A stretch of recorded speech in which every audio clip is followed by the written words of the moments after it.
Welcome to Peter and Ruffy's Football Show. We're live on PLZ Soccer's YouTube channel. I'm Peter Martin, Charlie Adam and Tam McManus are here with me. Sun is beating down, but we're all in a better mood after that impressive win by Scotland last night. One goal is all you need, and we got it. Great result. First and foremost, I thought it was a great performance. We spoke about it the day before about Scotland pushing up that 10-15 yards at the back with the pace of Hanley and Henry, and I thought we'd done that. We got after them in the first half. The two boys up front were very physical. You know, I think they knew, the Austrians, after 5 minutes, that they were in a game. I think they put them under pressure at the back, and they get the goal. And I thought it was from start to finish, very, very composed performance. Passed it when we had to, were physical when we had to, stuck it in behind when we had to, and really, really impressive and great result. I think if you go to you can only get up the pitch if it sticks, and I thought the two lads done really well at being able to make it stick and getting the lads up the pitch. So no, it was great, especially that performance away in Denmark. The first half was not the levels that we had expected. We played well for 45 at the weekend and done enough. Moldova, everybody was complaining that we should be 4 or 5, but we got the job done, and it was a monumental effort. I think that's as good as a performance that they've had under Steve Clarke. I think they had everything. That back three defended superbly. Hanley, Henry, Tierney, putting the bodies on the line, and you know, I've raved about him for a number of months, but Gilmore in midfield, it's the quality that you need when you're away from home to be able to keep the ball, and you know, he was excellent. But whole team performance was superb. Has it changed your mindset Of qualification? I still believed that we could. Yeah. I felt that we needed 6 points. You know, after that Denmark game, I think I would have took 4, but to go to Austria and get the result, you know, they'd only been beaten. Denmark would be the only team to beat them in the last 12 months at home. Yeah. So we knew it was going to be a tough game, and you know, we got the penalty. It was a stonewall penalty, and probably should have had the red card. But it puts us in a position now. We're at home against Israel next month to stamp authority on the group. Yeah, no surprise. The manager a little bit touchy on the fact that maybe the build-up to it, the criticism, the speculation over whether we're going to make it or not, and criticism of the team. No surprise, he decided to just hit back. It was an important night for us to get something from the game. We managed to come here on a good performance, good footballing performance. When we got the ball down, we passed it well.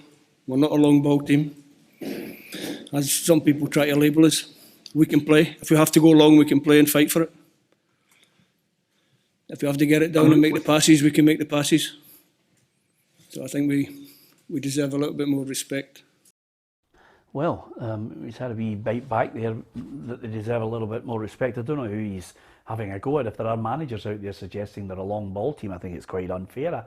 I've never really looked at them as a long ball team. I mean, there's got to be an out at times, and that's just basically to try and somehow at times when you're under the cosh, especially for the likes of a Denmark, we were critical of them because it was going up to Shea Adams and coming straight back. That's the good thing about playing two strikers. You know, you've got the more chance of holding the ball up there, and you can run the channels, and you can play as a pair. You can cut off spaces. Scotland done it great last night. I think everybody labels Scottish teams long ball teams. It was the same with the Croatian boy for Rijeka when they played Hibs.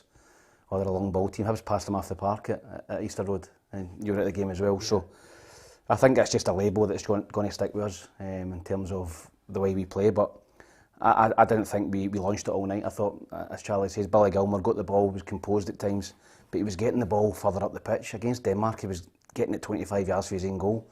You know, the back three pushed up. You know, we're brave. We stayed up the second half. We started to drop a little bit deep maybe towards the last 20 minutes, but I thought for 60, 70 minutes we were up and we were at them, and we looked as if we were going to score late on rather than Austria. I thought Austria ran out of ideas. They get a wee bit of lift when the young sub come on, and but Scotland, I thought it was a very comfortable, composed performance. Yeah, and the goal scorer from the penalty spot was Lyndon Dykes. Here's his assessment of where we are now in the group. I think it should leave us in a good position in the group. Also, a good position in the change rooms to build on the togetherness that we've got, the confidence, and going in the next games that it's must wins again. But we need to be going in with more confidence again. I've always said that the players that we have in our squad are amazing and have got great ability. So we have to just keep building and keep going game by game, and I'm sure we will. I like him. He's a confident boy. Wasn't the best penalty. Oh, he wasn't. It was that bad he scored. It was, basically. But the goalie dives over it, really, didn't he? But the thing for me, he needs to play, because, like you say, the amount of times he won flick-ons in that last night, against Denmark, we played Adams and Fraser. You know, they're not the biggest. So when he plays, then Adams can go and run in behind, and he's definitely a different out. And he's mobile enough to go and run and things like that. So, listen, I think he's done brilliant for Scotland. He's come in, probably for the Euros, he never come into the Euros in a bit of form. But I think he'd score something like 10 or 12 goals, and 10 goals in 12 games for QPR before he come to this camp. So, he's in fire at the moment, and let's say keep him fit for next game. And let's say Israel at home, you'd expect us to win. Yeah, I mean, looking at the statistics of the game itself, we're going to have a quick look at the way we approached this game, Tam, overall. I think, Austria lost 4 of their previous 25 home games before this, so that puts this in perspective. Scotland have won consecutive matches for the first time since October 2020. We're unbeaten in the last 5 competitive matches against Austria, which is good.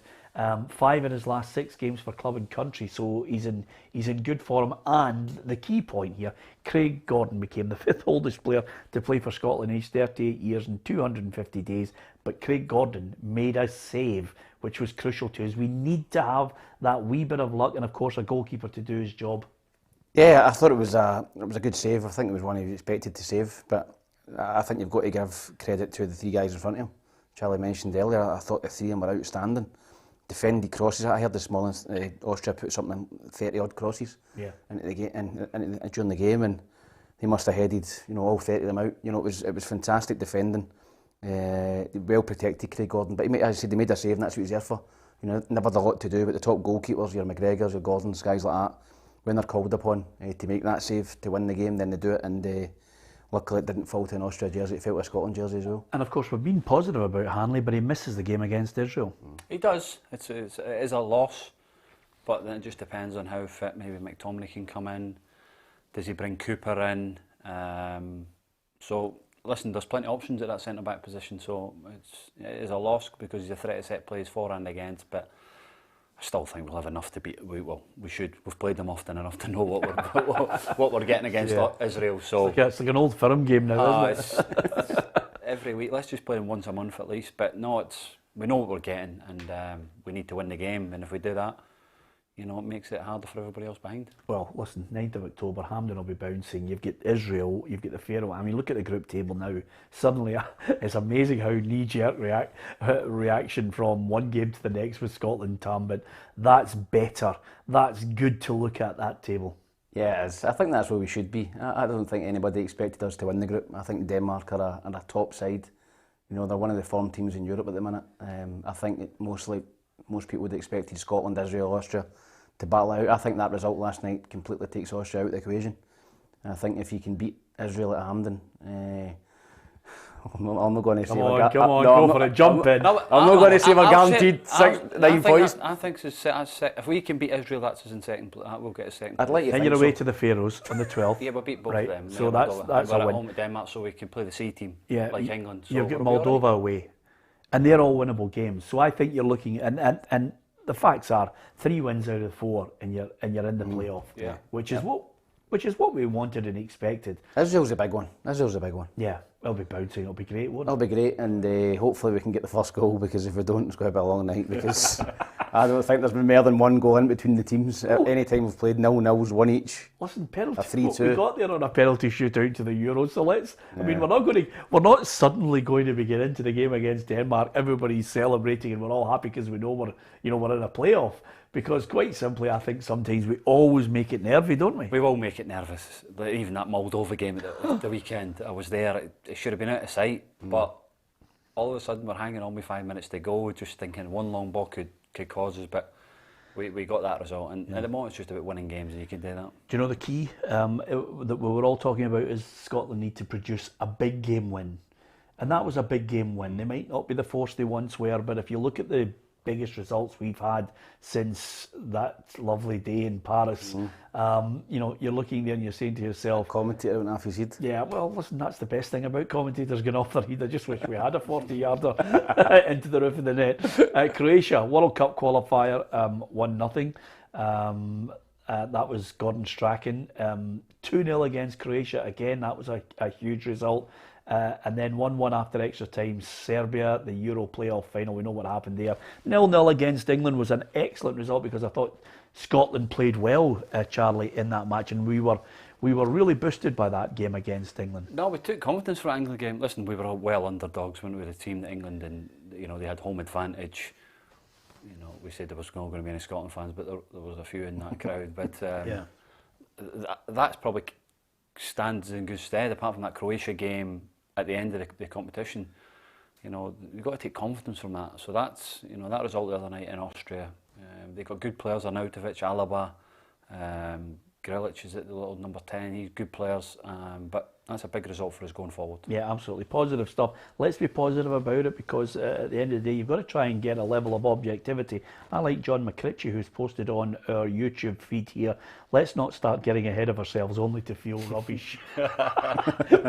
which I think John... It's a Scottish thing, John isn't has just encapsulated everything Scottish in that sentence, hasn't he? Don't get carried away, because there could be a bump coming in the road, but you've got to enjoy it while you can, I think. Yeah, Tommy Adams says is Ruffy deed, which is fantastic. That's a Scottish thing as well.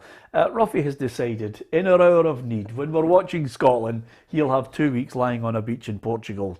I mean, Charlie, there's no commitment nowadays from him. There's no, but he's having a good time like you were, last night, mixing with the rich and the famous. Well, that's coming up, by the way. He was raging. It's amazing, isn't it? Yeah. 24 hours for this man. Sir Oh, Alex, made a Sir fortune. Kenny Dalglish, Made a fortune. Yeah. Walter Smith sat on the couch with us Be at able 4 to put another o'clock. wing on in the studio soon. Well done, Tom. Sat at 4 o'clock on Wednesday with us too. Yeah, That's the absolutely. difference. Well, to be fair, by the way, I mean, It looked amazing. I did have this, just in case some people don't know what was going on. I was lucky enough to be invited to Emmy Smiley's foundation to try and raise some money at the auction, which was absolutely fantastic. And they do it every year.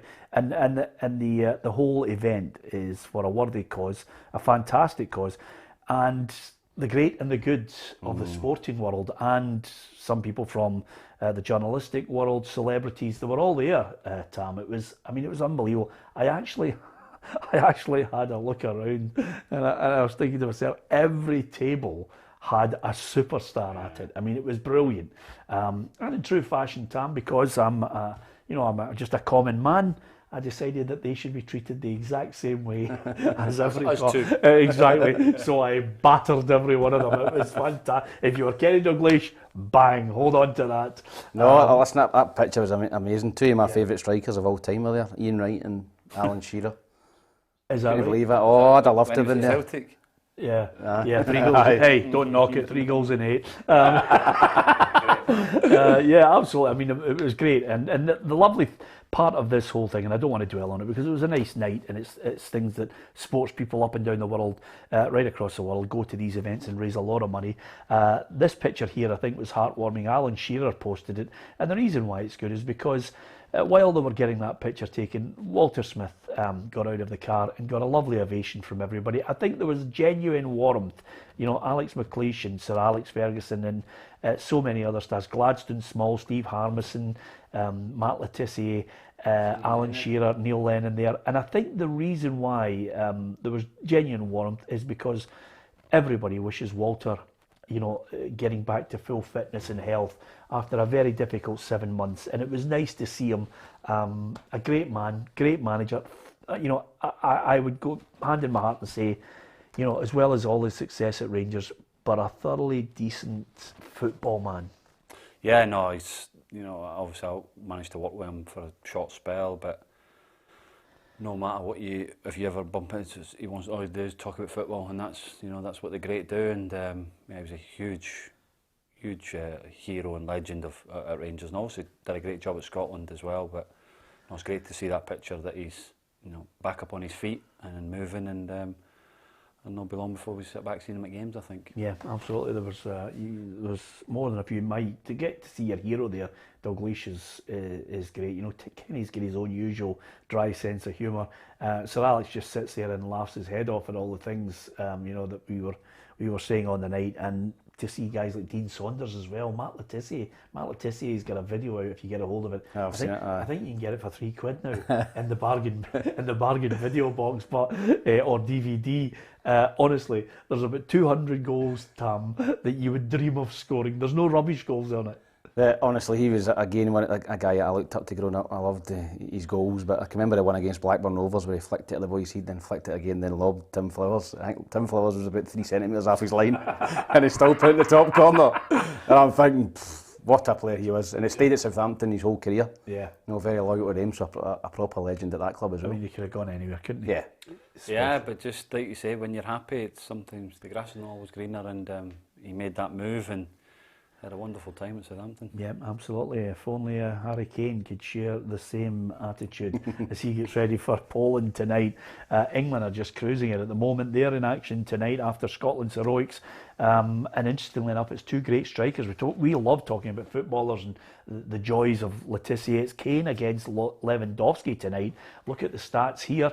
There's Lewandowski, 72 international goals. I mean, incredible stuff for him. Harry Kane, not quite in the same bracket, but nevertheless, the two of them know their way to the goal, Charlie. Yeah, they're probably the two best number 9s in the world at the moment, and Harry Kane is just somebody you know that will score goals, and that's why, you know, Man City, you know, chapped the door in the summer, but Daniel Levy stood strong and didn't want him to leave, and you know, he's got to just get his score goals for England and get his focus back on for Tottenham come the weekend. But no, they're two great goal scorers, and you know, I love watching Lewandowski, Bayern Munich. He just scores, you know, 2-3 every week, and it's the record for Poland's amazing considering the country he plays for, you know, and that's why he's a top striker. Yeah, I can't see England losing tonight. They're just been incredible. Yeah, well, listen, they always cruise through the qualifying. They're always the top seeds, and I don't know if they seem to handpick their group. Poland's about the only decent team in there. You know, around about them, they've got Andorras and Hungary and teams like that. So I think Poland will test them, but I would expect England to have too much firepower. Yeah, I'm going to tell you something now, which is, you know, now try not to laugh, you, by the way, because there's nothing worse than, you know, when a player signs for a club, goes in there. You know it's coming, don't you? It's the only club I ever wanted to play for, or basically I've always known about them, you know, since I was a boy. Well, yesterday, I mean, there's two elements of this little clip coming up that I want you to concentrate on, and then see if you can tell me. I just want you to mention one name to me after you hear the clip. But this is Jota, who's the Portuguese player. He's the first Portuguese player, incidentally, who's signed for Celtic since Jorge Cadet.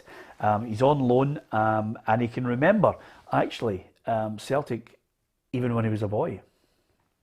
When I was younger, I was in Benfica. I was like 11 years old, and I think it was 11. And Celtic went to Benfica to play the Champions League. Yeah, there was a game, and I remember that I went to the stadium, and I was very young, and I changed. Is it scarf that you call the scarf, the green and white? Yeah, and I changed scarves between a Celtic fan, and I think I still have it on at home in Portugal. So since that day, I always remember that club. Yeah, Celtic, and then I always pay attention. Well, I'll tell you one thing, if he can't kick a ball, he'll certainly be able to go out as a George Michael tribute act, by the way. Handsome boy. He just is a handsome boy. But, I mean, absolutely. I was waiting on him to burst in to wake me up before you go. What about your man? He is going to be a fan's favourite. He does. I think he will be if he does the business on the pitch. And as I said, it always endears yourself when you go to a club and you have a wee story about how you used to be a Celtic fan, you swap scarves. So a few Celtic fans will be happy with that, but he comes with a massive pedigree and a big reputation, so I'm looking forward to seeing him in Scottish football. Yeah, one of the other signings, I mean, listen, good luck to Jota. One of the other signings is Kyogo. He limped off in the match at yesterday, I think it was, clutching his knee, Japan beating China by a goal-0. So when you come off and the Celtic fans see the pictures last night, start to get worried because there's big games coming up. Ross County and then Real Betis. Yeah, no, listen, it's a worry because he's come in and he's hit the ground running. He's scored a few goals. He's probably set the tone for how Celtic have done, you know, after that Hearts game. And let's say when any player goes off injured in the international games, you know, you worry because obviously he's now got to travel back a long way from Japan. So, you know, Celtic will be hoping he comes back and it's not too serious. But if they had to lose him for a bit, then it'd be a blow. But they've got a Yeti coming in, and you know, obviously Still think he'll come good, Charlie? I know you rated him at the start. I said last season that for 5 million it was a gamble, and it never worked last season. Edward at the door is a big blow because Edward is a top player, but to lose that, his heart wasn't in it. We knew that. We've seen it. The Old Firm game. His heart wasn't in it, and the best way is they got good money from him and they move on. But it's now Angie's got to find a way of trying to fit them in the system. But Kyogo would definitely be a blow for them if he was missing. I don't see them. No disrespect to the boy. I don't see them. I don't see him as the first pick at all, a Yeti.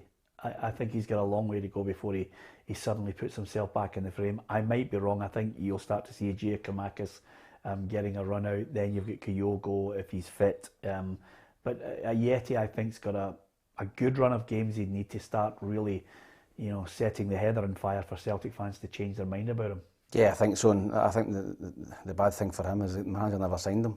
The manager signed the two strikers you just mentioned there, and when a manager signs a player, he's going to play him because it's on his neck. And when he inherits players, sometimes it's difficult to get back into the team. So, you know, a Jetty for me is £5 million. It doesn't look money well spent at the minute. Yeah. Sometimes players have to show a little bit of respect to the teams they've played for, maybe the league. I think sometimes players can leave our league and state the bleeding obvious, is the way I like to put it, Charlie, because Christopher Ayer has joined Brentford because he says he wasn't challenged in Scotland. He's the most expensive signing in their history, but he says they analyse absolutely everything at Brentford about the opponent before they get ready to play them. So there's a lot more. Why did they sign him then if he wasn't getting challenged enough? Yeah. Well, I mean, he says, I think it's natural when you play too many games at a level that's not high enough. I have incredible respect for the Scottish League. There are a lot of great teams, but there was too many games I wasn't challenged enough. I certainly will be in the Premier League. In the Premier League, it's not possible to complain about that. I think that's a bit disingenuous, you? Yeah, listen, he was playing for one of the biggest clubs in Europe, so show a bit of respect. Yeah. I think that's a bit of a dig back at Celtic as well. Yeah. Listen, he had a good spell there for a bit of a period, but at times he was suspect as well, beside Duffy. You know, I know Duffy got a lot of problems, but Ayer was having a tough time as well. So, you know, you've got your move on, and just keep your mouth shut at times because it'll come back to backfire on you at one point. And no, I think it's a bit disrespectful to the league and to Celtic, who paid him good money for a number of years. Yep, interesting one that. As far as across the city, when you get international football, Tam, it's the one worry. We mention it time and time again. Managers always think to themselves, "Oh, they're away in international football. What state am I going to get my player back in?" Well, suddenly you've got a situation. Hadji could be facing 20 days out with the COVID. He's tested positive. He's on duty with Romania. 3 players are isolating because they were close contacts to him. And he's also subject to the rules of the country he was in. So he could actually be facing 20 days out because he tested positive in Skopje. Listen, it's incredible. I think that, you know, the COVID situation now is higher priority than injuries in terms of managers. You know, the managers used to worry about players going away or picking up an injury, a bad injury, missing games. Now it's COVID. Yeah. You know, but it's, you know, if guys play games and all that and they're fit and you go, right, okay, no problem, he's not getting any issues, and then they could pick up COVID at an airport, at a bar, you know, in a team hotel. You know, it's pot luck, and that'll be a big blow because Hadji's a good player, and you know, the Rangers got some big games coming up, particularly European games, so yeah, that would be a worry for Rangers, I'd say. And Charlie's got to produce a negative PCR test in the country he's in, and he's isolating there before being allowed to leave North Macedonia. So there's a double whammy. Yeah, no, it's a blow for him. Like I said, I thought he's done well at Rangers in that Alishkart game at home. I thought he'd done really well, but it's a blow for him because, you know, let's say big games coming up. Leon at the, next Thursday, St Johnstone Saturday. So there's a few games coming up, and he'll need the squad. And you know, they don't really want to be stuck in Macedonia for 20 days, does he? Yeah, absolutely. It's a real blow. And of course, talking about blows, it was interesting to hear this. This is Jack Ross talking about the Barry Mackay deal. He's obviously joined Hearts. It's a curious one. He says there's a lot of different dynamics of signing players, like the players' appetite for the challenge, where they want to take their career, and financial aspects. There's lots of players we do that with before we put an offer in front of them. I could be here all afternoon speaking about players suggesting they were on the brink of coming to the club. The truth is often that it's not really the case. So, where are we meeting on this one, Tam? Was he coming? Did they pay enough? Was the ambition of Hearts bigger than the ambition of him? Surely not. Listen, it's hard to tell for me. I've not heard anything either. I just think that maybe Hearts have offered them more money. I think that, you know, I think Hibs were definitely interested in him, but I think, judging with those comments from Jack Ross, he's maybe thought he's went for the money to Hearts. But that's what I was getting from that interview there, and he wasn't that close to the deal. But I think he'd be a good signing for Hearts. You know, I'd like to have seen him at Hibs. I think he's a good player, and I think he'll strengthen Hearts. But it'll be interesting to see if he's involved at the weekend. When Hibs and Hearts are both in for a player, usually get this, or they knock the other team back, and it's a wee gamesmanship in terms for the fans to get one over the opponents. So I don't know. I think he's probably went to Hearts for more money, to be honest. Yeah, a wee bit of spice to it. His heart will certainly be beating that little bit faster, because there might be that wee bit of needle that Tam's talking about, that wee edge to it. We always like a wee story to add a little spice to the Edinburgh Derby, and of course the most that we can add to it as far as spice and just cranking it up is, if you are working at the game in the capacity of commentary, then you have to obviously be right in among, you have to be right in among the Hearts fans. Yes. And there's two stands where you either do TV commentary or you do radio commentary, another one, and there's no getting around it. If you're brave enough and you've got a spine, you'll be in that stand, in among the jambos. Just hope that he's not got his big visor on, and he's not visible. He's got to get a hat and sunglasses on. Yeah, he's going to have a big parker on, isn't he? I'm hoping it's raining or cold. Yeah. I'll not get away with a Tammy if it's roasting. Well, I have to tell you, Full balaclava. I hope it's not raining, by the way, because whoever designed the press box it's a nightmare. at Tynecastle, Anyway, the rain just lashes in. What we're trying to say out there is that any Hearts fans out there, Tam McManus is doing it live for Hibs TV. So give him enough stick. Yes. Plenty of stick Sunday, please. Absolutely. And if you can, try and show a bit of spine, will you? Because he's nervous. Well, do what Charlie does. Film them and wave to them as you're coming out, will you? Film them. Yeah, that would be absolutely magnificent if you could do that, Tam. A wee worry for you ahead of it. Martin Boyle could miss the derby. Picked up a wee hamstring injury in Australia's win against China. Yeah, I actually spoke to him after that game and said he was fine, so I don't know if it was precautionary not playing against, I think it was Vietnam he played against the second Jack game. Ross came out this morning and said he's alright. I think he'll be fine for the game. It was Oman, not Vietnam. Was it Oman? No, I think it'll be... You were watching that movie last night. Was it in Vietnam? Stuck in No, your head. was it? Good morning. Yeah. But to be fair, he has done brilliant for Australia since he's been going in there. Oh yeah, aye. His He's record, him and Harry Suter have been... I'm surprised nobody, no disrespect to Hibs, by the way, I'm surprised nobody had a wee dig to try and, lure him away, because he has been brilliant. We talk about it, you were surprising that, would he have went to Rangers? Probably no, he wouldn't have got a game in that time, but you're thinking maybe Celtic might have had a nibble at him, but listen, he's Aberdeen come in with a big bid, and he's obviously got well looked after from Hibs, so, it's sometimes he's happy there, and him and Nisbet, two main men, and listen, his record for Hibs has been brilliant since Jack Ross come in. Yeah, absolutely. Although the flip side of that, Tam, is sometimes if you sell your best players, you get a fair bit of flack from the fans, and I think St Johnstone are still getting flack for the loss of Jason Kerr and Ali McCann, especially the timing of it, Tam.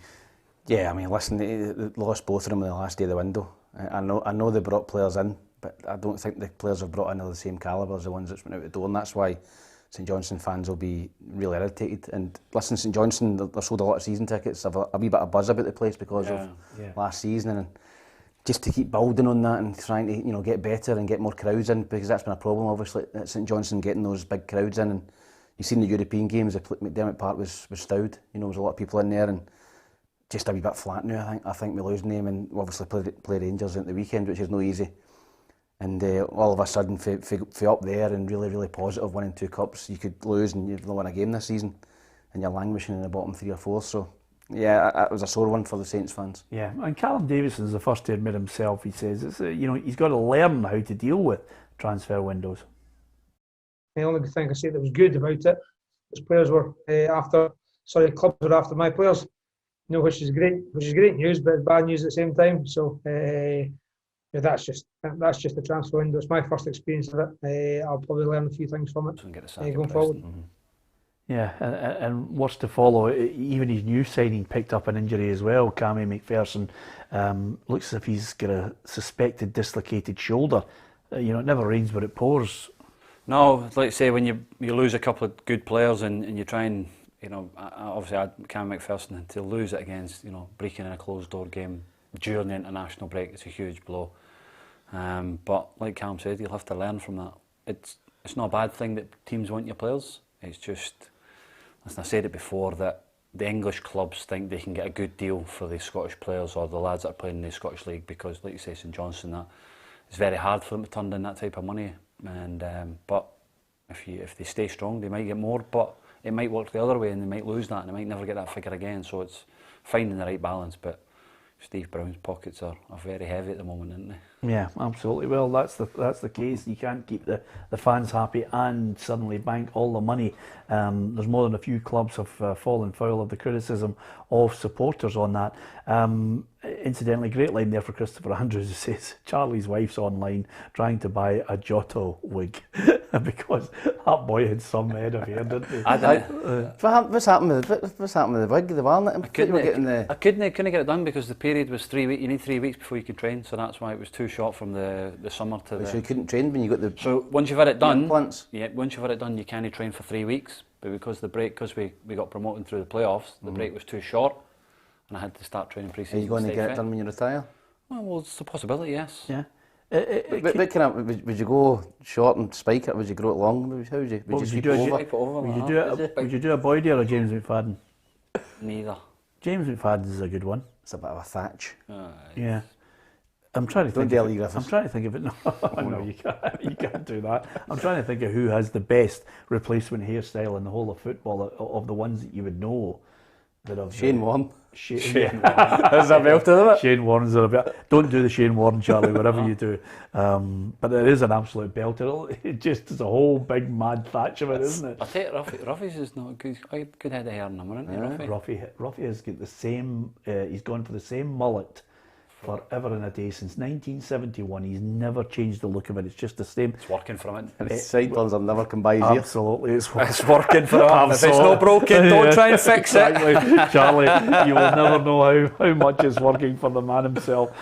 He will be back next week, by the way, all things being equal. He's missing a Partick Thistle game as well. Well, not only that, but I'm waiting for the text saying, can you believe it, we're going to have to self-isolate, and I am going to batter him if that happens, by the way.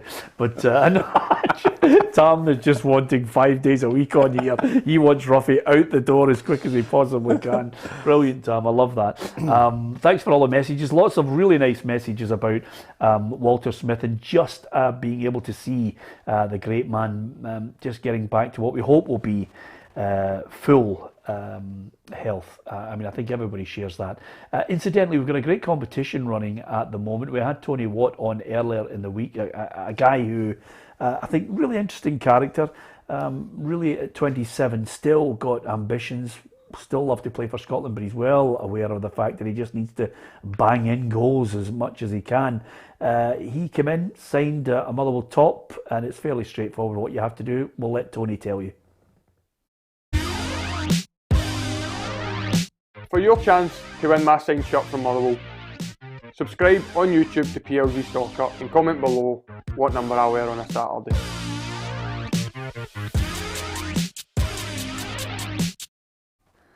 That's fairly straightforward, isn't it? He's getting held hostage there, the Taliban.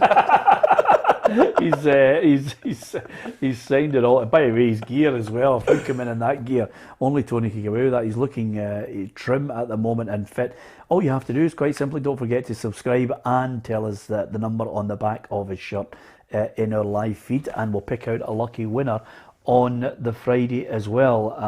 Listen, good luck to Glasgow City. They're involved in the Champions League round second qualifier against Servette.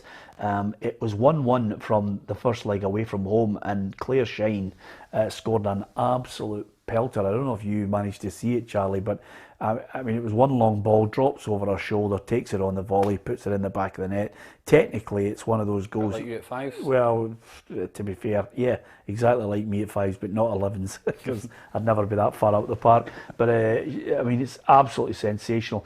It'd be great if Glasgow City could still, for the foreseeable future, and you know, you always look and say it needs to be investment. It'd be great to see them continually challenge and be alongside, you know, because Hibs, Celtic, Rangers, Hearts, they'll all eventually start to invest considerably more than they are at the moment in women's football. Yeah, no, listen, I was so fortunate enough the other week. I went to Murray Park to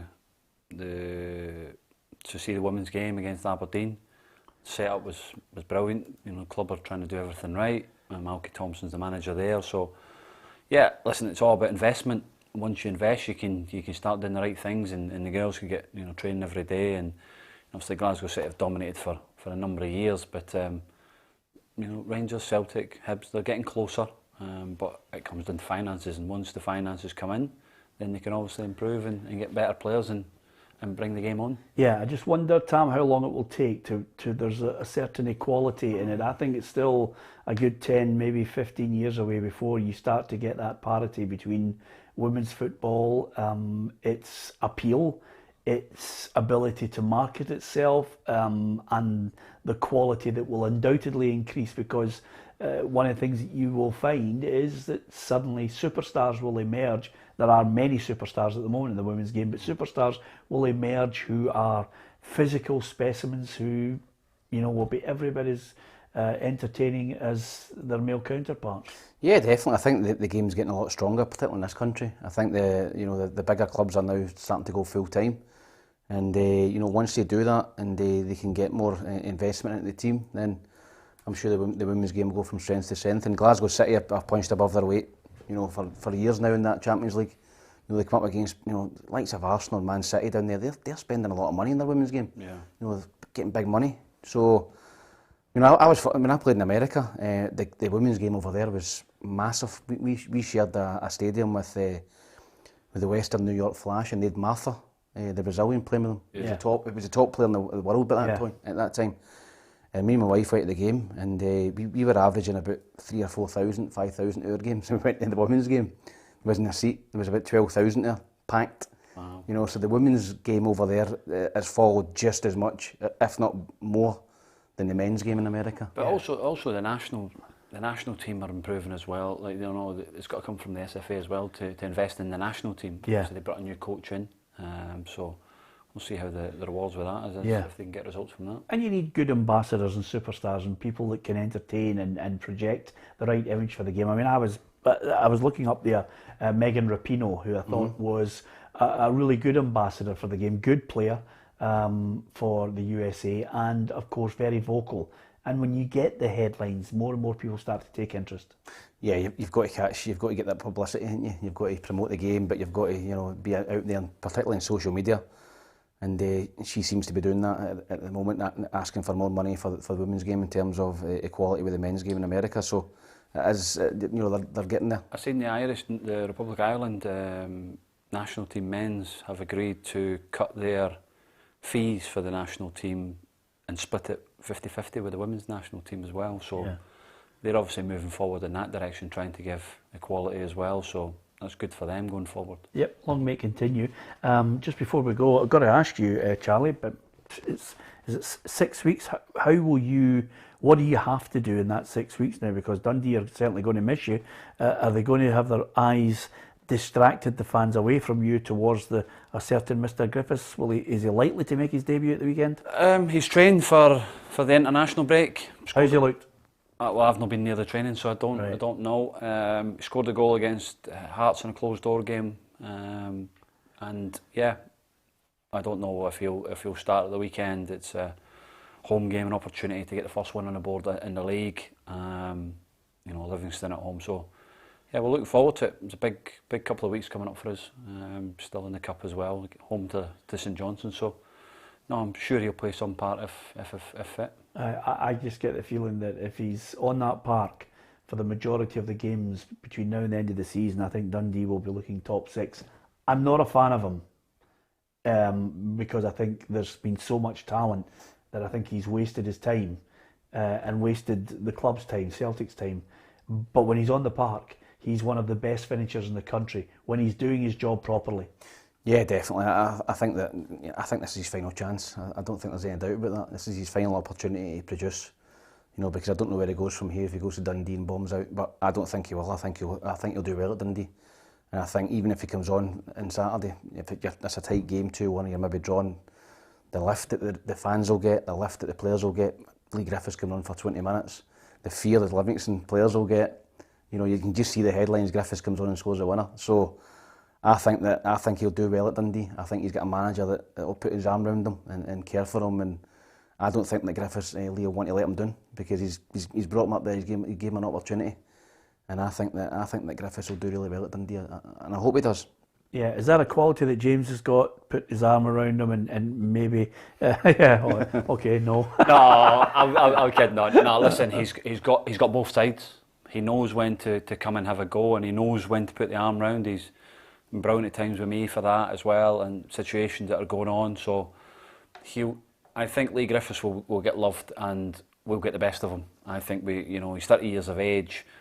He's already told me he's taking all the free kicks, so we've decided that. So I'm hoping he can bang a few goals in. Listen, if he gets... Are you the free kick taker? Well, I was taking them, but because of this groin now, I think we'll leave it to Griffiths after the last exploits against England. But no, I think he'll be a good sign for us. Let's say if we create the right chance for him, he'll score goals like Cummins will, like Sheridan will. So it just adds a bit of more firepower to shoot us up that league. Yeah, you're not going to be here on Friday, obviously. You've got other commitments, and the PLZ club is not that important to him, Charlie. So we're going to stick a mannequin in there. just see if we can get any better out of him. So you're going to miss your whole. I mean, it's so strategic it defies belief. You're going to miss your predictions, and you're taking the flak from the Hearts fans on the Edinburgh derby. Not only are you going to. I'm not. Who do you think I'm going to pick to win? I was just about to say. Not only are you going to sneak in. You're going for a draw, aren't you? Yeah. Oh, I'm going for a Hibs win. I'll take a 1-1. Are you going for the Hibs win? Oh, I'm going for a Hibs win. Yeah. Yeah, seriously? At Tynecastle? Yes. Yeah.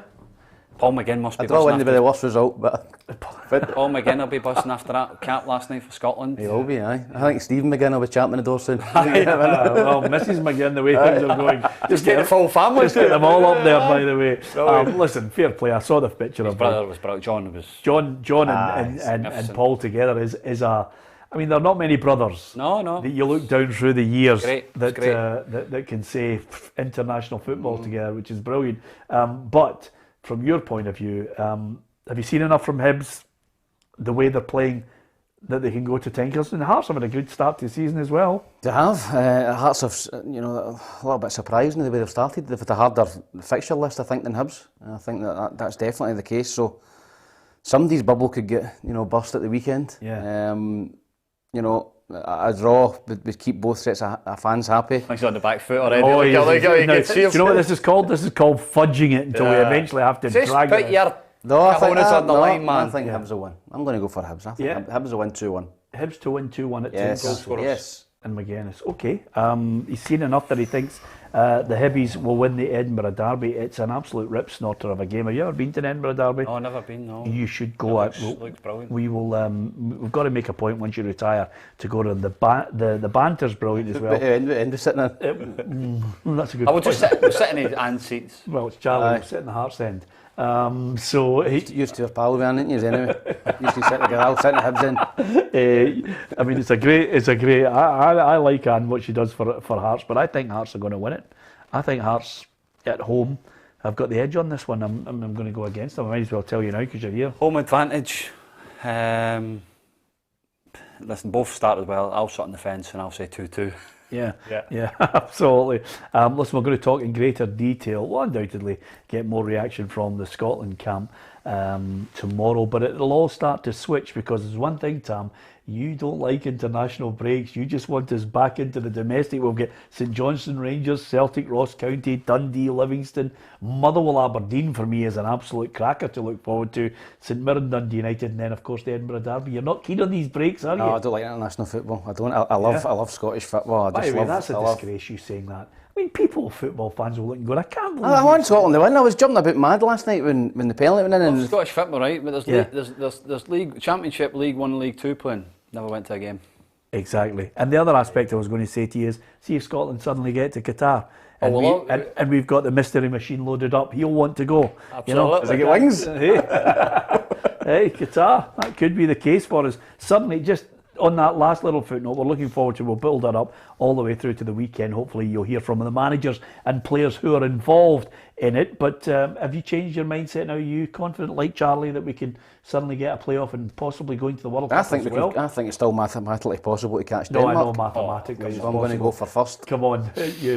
No, I will finish second. Do you think we can get to the World Cup? Yeah, I think we do. Listen, I don't know how it works in the playoffs. But we're quite high up in the seed, seedings for the groups. Depends on your luck in the draw. Aye. Yeah, but you're confident.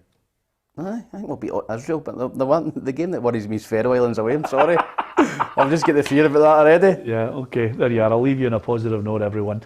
Join us if you can tomorrow because Tam will be here alongside Hugh McDonald as well, and all more interviews from all the managers and players in the lead up to the weekend's Scottish Premiership fixtures. Domestic football is back as well. We'll discuss the full-time result between Glasgow City and Servette, the women's game, and we'll look at all the other big matches down south as well, because would you believe it, Charlie, you might not know this, but I've managed to, for this weekend only, I'm going to take a little trip into English football. I've got a ticket for Old Trafford. I'm going to see Ronaldo's return. Are you? Yes. Kept that quiet. I did keep it quiet. I didn't know he's not. I had a word with Sir Alex. He's playing. It's just, do you know what? I asked him. Dropped the big name in it. I asked him specifically because of you. I said, he says he's starting. So, I mean, it's going to be unbelievable, isn't it? That's amazing. Like for the English game to have, one of the greatest players to play the game back in the league, it's give a buzz to the whole league, and everybody's talking about it. So it's good to see him back, and yeah, I'm looking forward to selling the watching tickets. it on the highlights. Yeah. They're selling the tickets for what, $2,500? Did you say? $3,000. $3,000. So why don't you sell your ticket? I can't. We'll go 1,500 each, and you can come and watch it on my big screen. With a satellite dish. Yeah, 3 o'clock, move the dish. No, I actually think it's one of those ones where it's You were there. film it in the morning and all the way down. We need you on the app. Well, I'll tell you what I'm going to do. I'm actually Live stream? Yes, I'll do a live stream, What and time? I'll also I'll have to set off at 9 o'clock in the morning. Yeah, but what time are you going to do a live stream? Because I need to prepare for watching my game. I'll do midday because I'm meeting a few. Perfect. Yeah, I'm meeting a few Man United fans.